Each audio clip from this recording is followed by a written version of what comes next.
Pedoman. Duit. Tulisannya piye ta? DUIT. Iku doa, usaha, iman dan takwa.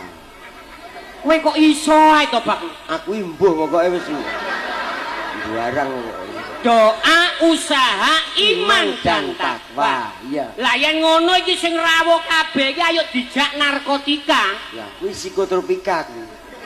Duduk psikotropika obat yang dilarang pemerintah itu bukan. Ya, piye? Iku ya singkatan. Ya, iya. Narkotika. Ya. Negara akan rusak kalau orang-orangnya tidak iman kepada Allah. Waduh, awakmu haji mesti hebat mesti. Iya toh. Lah nek ngono, ibu-ibu sing nang jero iki langsungnya dijak narkoba.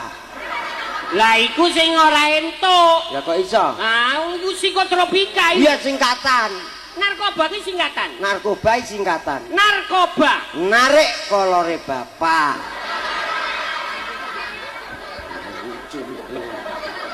Woi pengalaman. Kuwi nek sambutan bahasa koyo mau cara Jawa. Cara Jawa. Sekarang aku sing bahasa Mandarin. Aku ya iso. Iso to? Aku iso. Aku sing cara Cina. Wis to, banter pokoke banterno. Mergo aku rada budak. Kene. Blosok iki. Iya. Iki kurang rene. Wis to ben. Ali Jing Xiao, 我是什么的请我的 informasi wo ini. Selamat malam, selamat nonton Jangkir Semalam Suntuk. Aku mencintai kamu. 这里我好听哦 info cap je pu yung he. Mulai sore kita udah diguyur makanan dan minuman, tapi bapak panitia menyiapkan di belakang yaitu masakan fuyung he dan capcay. 这栋我来听我不做 info基本案。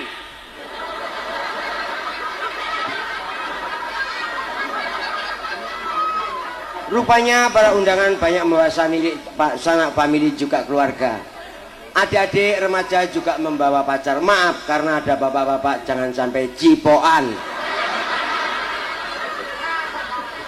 Bak, aku mau yang ngawur lho. Ngawur ya karepmu no. Aku ya ngawur kok.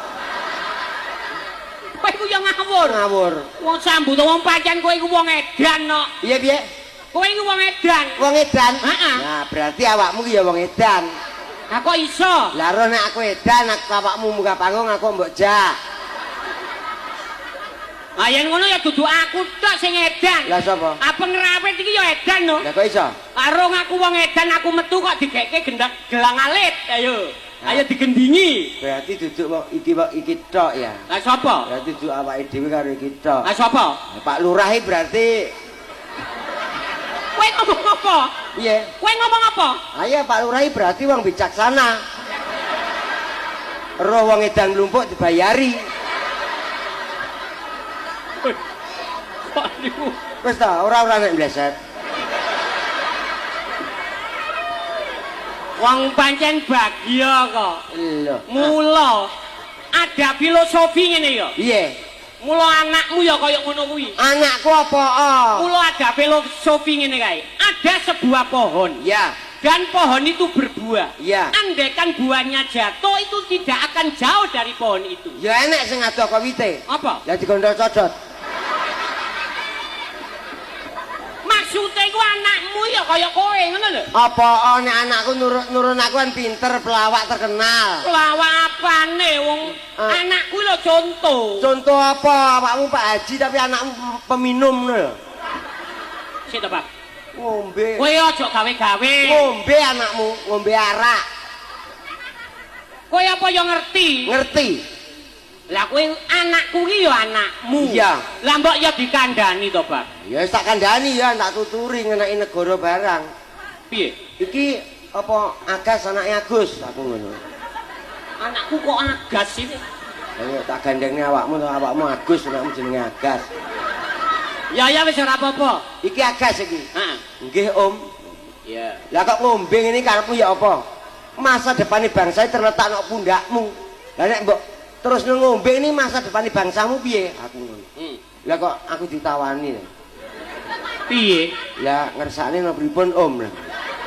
Lah kowe ya gelem. Ya mong ngawur tok. Kuwi ki nek nggo conto. Iya no kok. Lah kowe kok emoh? Nah, aku nuturi kuwi aku keadaan nyejek mendem ya aku nyejek ngene iki ya. Kowe ajek mendem. Aku wis ora kuat aku wis. Tapi ngono masih ngono sekolahe ya lumayan anakku lho. Sekolah iku lho pira bijine? Bahasa Inggris itu 7 anakku. 7. Anakku 9. Hebat no Bak. 9 didum arek 3. Oh, ala mek teluan tok. Ngono lah biji ya. Tapi gambarane tulisannya anakku ya apik. Nulis yang apa? Ya potlot ya pulpen no. Ya yang nulis gawe potot pulpen kok ngumun. Anakku bar tak sunatne nulis ora gelem gawe pulpen. Lah nganggo apa? Nek lemah ngono nulis karo pipise. Nulis nganggo pipi. Lah piye iku? Lho. Sik apa sih? Lah jenengku kan Bagyo. Jenengmu Bagyo. Bojoku kan Tuti. Bojomu Tuti. Lah ngene iki ditulis Joan. Lho ngene iki. Bagyo. Dan tut entek. Ayo ora kena diwaca kurang i karo k no. Lah iya aku ngene ora kena diwaca lele ngene iki. Wong bocah ngalih pisan. Bagyo dan tut lah kurang no ika. Ya kono wis kentekan yo kok. Akhirnya terus tak tambahi. Lu kaya melu. Melu aku. Tak tambahi i. I karo k aku. Lah kok i tok kok entek ngene aku. Aku cepet mentek sih. Bagyo dan Tuti. Ah berarti kurang k. Lah iya antunge bojoku mulai ke pasar. Oh, bojomu? Bojoku ngene kuwi nyantung. Ngene iki. Nek gak tulisane gerangane ambek anake gak iso ngene iki. Apa ya kena diwaca ngene. Kene. Tak tambahane K. Belanjane didekek tambahi K. Perok ngene.